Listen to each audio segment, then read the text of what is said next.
આપણે સૌ કોઈ જાણીએ છીએ કે ગાય માતામાં 33 કરોડ દેવી દેવતાઓનો વાસ રહેલો છે. અત્યારે ગાય માતાની સેવા આવે ત્યારે હર કોઈ સેવામાં ખડે પગે તૈયાર હોય છે અને પહેલાથી જ ઘણા લોકો સેવા કરતા હોય છે. ત્યારે આજે આપણે વાત કરીશું એવા પાંજરાપોળની કે જ્યાં 1600 જેટલી ગાય માતાઓની સેવા કરવામાં આવે છે. નવસારીના ખરસોપા પાસે આવેલ જે પાંજરાપોળ છે, જ્યાં આમ તો 1751 જેટલા પશુઓ છે, જેમાં 1600 જેટલી ગાય છે. ત્યારે પાંજરાપોળના અનિલભાઈ દવે જે વેટનરી ડોક્ટર પણ છે અને સાથે સાથે મેનેજર તરીકે પણ સેવા આપે છે. આ ભગવાન મહાવીર પાંજરાપોળ જે જૈનો દ્વારા ચાલે છે, જે બનાસકાંઠા સ્થાનકવાસી દ્વારા કાર્યરત છે. સંસ્થામાં અનેક પ્રવૃત્તિઓ થતી આવે છે, જે સામાજિક શિક્ષણ સહિત તમામ વિભાગમાં પડતી જરૂરિયાતો હોય ત્યારે સંસ્થા હંમેશા ખડે પગે હોય છે. ખાસ કરીને આ સંસ્થામાં પશુને લગતી પ્રવૃત્તિ વધુ કરવામાં આવે છે. જિલ્લામાં આવેલા જે પણ પશુપાલકો છે, પશુપાલકોના જે પશુઓ છે, એટલે કે જે ગાય છે, જે ઘણીવાર અકસ્માતમાં કારણે રસ્તા ઉપર પડતી હોય છે, જે બીમાર હોય છે, દિવ્યાંગ હોય છે, આવી ગાયોને આ સંસ્થા દ્વારા જે સેવા આપવામાં આવે છે. અને હાલ પાંજરાપોળ ખાતે નવસારીના ખરસોબા પાસે આવેલ ત્યાં ગાય માતાની 1600 જેટલી ગાય માતાની સેવા કરવામાં આવે છે. કયા કયા પ્રકારે ધ્યાન આપવામાં આવે છે અને સંસ્થા બીજા શું કાર્ય કરે છે તેના વિશે જાણીશું. જી, મારું નામ અનિલભાઈ દવે. હું વેટરનરી ડોક્ટર છું અને અહીંયા મેનેજર તરીકે છું. આ અમારી ભગવાન મહાવીર પાંજરાપોળ છે, જૈનો દ્વારા ચાલે, બનાસકાંઠા સ્થાનકવાસી જૈનોની સંસ્થા છે. આ સંસ્થામાં અનેક પ્રવૃત્તિમાં ખાસ કરીને અમે પશુને લગતી પ્રવૃત્તિ કરી છીએ. એમાં જિલ્લામાંથી પશુપાલકોના બિલકુલ નકામા જાનવરો, અમુક જાનવરો એવા હોય છે કે અકસ્માતમાં થયા પછી ઊભા પણ થઈ શકતા નથી હોતા, પગ ભાંગેલા હોય, આંધળા હોય, લંગડા હોય, આવા બધા પશુ આવે. ઉપરાંત નગરપાલિકામાંથી આવે છે, પોલીસ કેસના આવે છે. આ બધા પશુઓની અહીંયા સેવા શુશ્રૂષા કરવામાં આવે છે.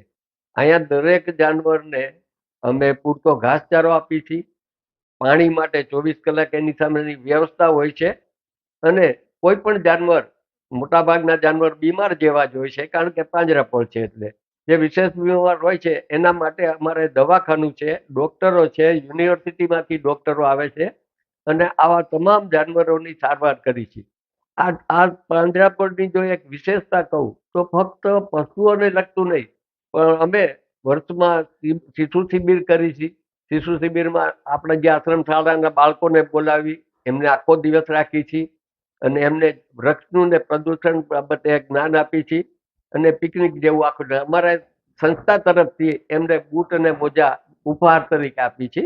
તેમજ પશુમાં આપણે જો ગણી તો સાપ માટે દરેકને નફરત હોય છે. સાપ નીકળે એટલે મારી નાખતા હોય છે માણસો.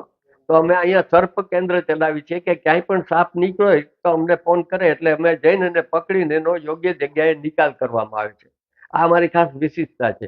બીજું, કેટલ કેમ્પ રાખી છે એવા રિમોટ એરિયા, જે અંતરિયાળ, કે જ્યાં પશુપાલકો એટલા બધા ગરીબ છે કે જે પોતે સારવાર પણ પોતાના પશુને કરાવી શકે એમ નથી, ઓપરેશન હોય તો ખર્ચ બેઠી શકે નથી.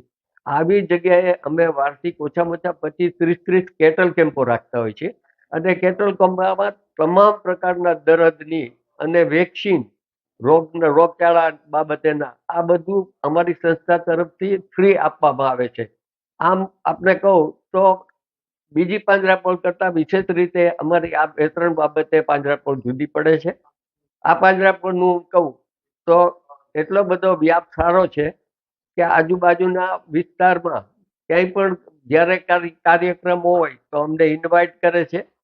અમે સામેથી ગામડામાં વિઝિટમાં જાય છીએ, પાંજરાપોળ વિશે વાત કરી છીએ અને જે ગામડા છે એના તરફથી અમને મોટી કિંમતનું કે મોટા ભાગનું ઘાસચારો અને એ ફ્રી મળે છે. એટલે એ રીતે આ પાંજરાપોળને એક સારા પ્રચારને લીધે ખર્ચ બાબતે ઘણું આવક એક ઊભી કરી શક્યા છે અને એક નામ ઊભી કરી શક્યા છે. કેટલી ગાયોની સેવા કરવામાં આવે છે? અત્યારે અમારે 1600 પશુઓ છે. એમાં ઘેટા બકરા અને પક્ષી નથી ગણતા, નતર 1731 થાય છે. આ બધા પશુને અહીંયા જ રાખવામાં આવે છે. એના માટેના શેડ છે, 40 શેડ છે. આ શેડમાં પશુ રાખવામાં આવતા હોય છે.